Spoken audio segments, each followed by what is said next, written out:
Вети, известен по-късно като Свети Луи, решава, че за по-доброто управление на Париж му е нужна градска управа. Затова от гилдията на занаятчиите, на рибарите, на търговците се излъчва по един представител, който да участва в тази градска управа. А самите те излъчват и старейшина, който да ги управлява, т.е. кмет. Първият кмет на Париж се е наричал Марсел Етиен.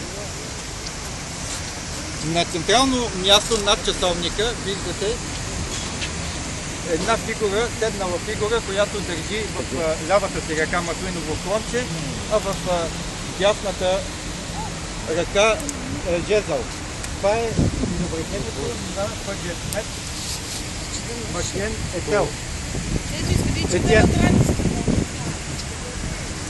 Първоначално не е имало къде да се помести кметството, затова той решава да закупи куската, която е наречена клон, която се